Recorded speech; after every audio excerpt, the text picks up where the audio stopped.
এবার 2026-এর high voltage বিধানসভা কেন্দ্র ভবানীপুরে অস্থায়ী দলীয় কার্যালয় তৈরির অভিযোগ উঠল বিজেপি প্রার্থী শুভেন্দু অধিকারীর বিরুদ্ধে। 2026-এ হাই ভোল্টেজ বঙ্গ বিধানসভা নির্বাচন দোরগোড়ায়, আর ভোটের বাদ্যি সরগরম কলকাতার অন্যতম ভিভিআইপি কেন্দ্র ভবানীপুর। নির্বাচন কমিশনের দ্বারস্থ হয়ে বিজেপি প্রার্থী শুভেন্দু অধিকারীর বিরুদ্ধে নির্বাচন কমিশনে কড়া ভাষায় চিঠি পাঠালেন তৃণমূলের রাজ্য সভাপতি সুব্রত বক্সী। তার অভিযোগ, ভবানীপুরের 23-এর বি অরফেনগঞ্জ রোডের একটি বিতর্কিত জমিতে জোর করে বেআইনিভাবে শুভেন্দু অধিকারীর নির্দেশে নির্বাচনী অস্থায়ী বিজেপি কার্যালয় তৈরির কাজ চালানো হচ্ছে। তার দাবি, গত বছরের 8ই অক্টোবর কলকাতা পুরসভার পক্ষ থেকে পুর আইনের 401 ধারা অনুযায়ী ওই জমিতে কাজ বন্ধে নোটিশ জারি করা হয়। ফলে সেখানে যে কোনো নতুন নির্মাণ কাজ সম্পূর্ণ বেআইনি।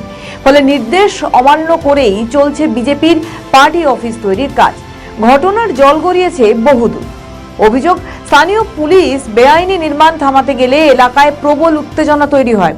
শুভেন্দু অধিকারী স্বয়ং ঘটনাস্থলে পৌঁছে কর্তব্যরত পুলিশ অফিসারদের নির্বাচনের পর উচিত শিক্ষা দেওয়ারও হুমকি দেন। এদিকে গোটা ঘটনা নিয়ে আলিপুর থানায় ভারতীয় সংবিধানের 401-এর এ ধারায় মামলা রুজু করা হয়েছে। তৃণমূলের রাজ্য সহ সভাপতি জয়প্রকাশ মজুমদার দাবি করেন, শুভেন্দু অধিকারী ভবানীপুরে অশান্তি তৈরি করে এলাকায় উত্তপ্ত করার চেষ্টা করছে। যদিও অন্যদিকে তৃণমূলের তরফ থেকে করা সমস্ত অভিযোগকেই উড়িয়ে দেওয়া হয়েছে বিজেপির তরফে। শুভেন্দু অধিকারী কোনো আইন অমান্য করেনি বলেই দাবি করেন বিজেপি সাংসদ রাহুল সিনহা। তার দাবি, শুভেন্দু অধিকারী আদালতের নির্দেশ মেনেই কোনো স্থানীয় নয়, বরং অস্থায়ী কার্যালয় তৈরি করাচ্ছেন। এই স্থায়ী কার্যালয়ের বদলে অস্থায়ী কার্যালয়ে কোনো বেআইনি নয়। তবে এই ঘটনায় জাতীয় নির্বাচন কমিশন এখন যে কি পদক্ষেপ নেয় সেটাই এখন দেখার।